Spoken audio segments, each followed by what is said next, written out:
a lot of the CEOs in that room, they didn't all vote. I have no idea who you voted for this president. They want to work with this president, but some of them were bristling at this travel ban, whatever you want to call it, delay, the president likes to call it.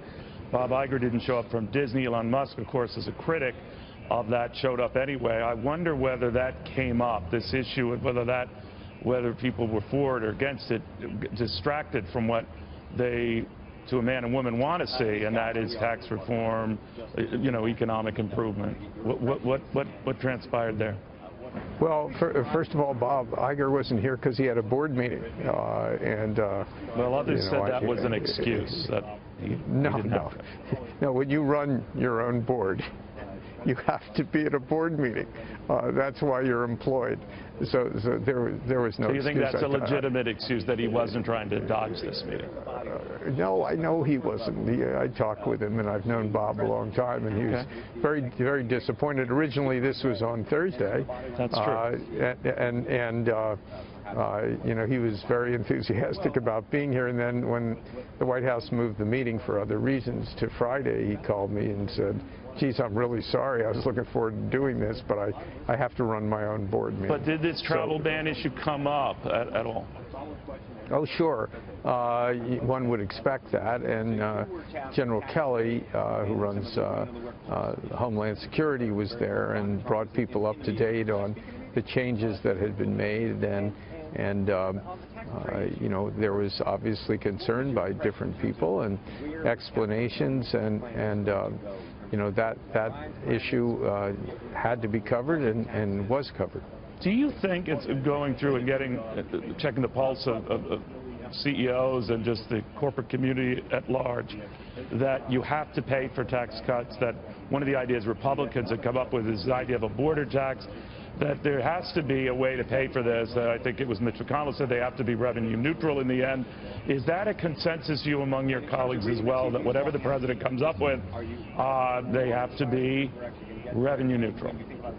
I think there's so much on the table in the tax area that it's almost at this point difficult to figure out what the impact of everything would be. First, you have to find the areas that are suggested to be changed and see what it totals up. I don't think there was not a discussion of exactly revenue neutrality, given the wide range of different things that are legitimately being discussed, and I think that waits for another meeting. Steve, one of the things we've heard from Stephen Schwarzman, the man who's most likely to be confirmed sometime next week as Treasury Secretary, is that for the upper income, though their rates will come down, they will be offset by limiting their deductions to the point that there will be no net tax cut for them. How do you think that will be greeted by that group, and do you think that's right, the way it should be? Well, we didn't discuss that, and you know, it's early days. How do you feel about that? It's early days on that. You have to look at a full package of things. If you want to overall reduce rates, you know, it's going to have to be divided in different ways. And you know, I think people are looking at not just what's good for them, but what's good for the country. So those in the upper 1% or whatever, they're looking forward to a tax cut, and they might not get one. I mean, it might look like a tax cut, but it's offset to reflect a lower rate, but no net tax savings for them. How do you think Wall Street, populated by such folks, would respond? Well, I think it depends what happens with the rest of the economy.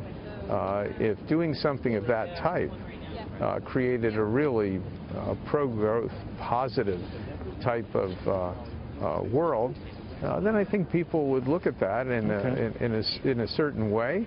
And you know, there are always criteria that are good for yourself, but there are things that are good for the country too, and you have to just look at the package and say, you know, is this like a really huge winner? Steve, I know you've got to go, so if you'll indulge one last question on the markets right now. They've had a heady advance since Donald Trump's election, and even with the bump post-inauguration, back comfortably over 20,000. Do you think the markets have gotten ahead of themselves? Do you think they're a little too frothy and priced almost for perfection? Well, you know, a lot of people who've been buried answering questions like that. I'd frankly prefer to stay above ground. I like that. I was trying to zing you there, but I failed miserably. Stephen, thank you very, very much. Good having you. You're welcome.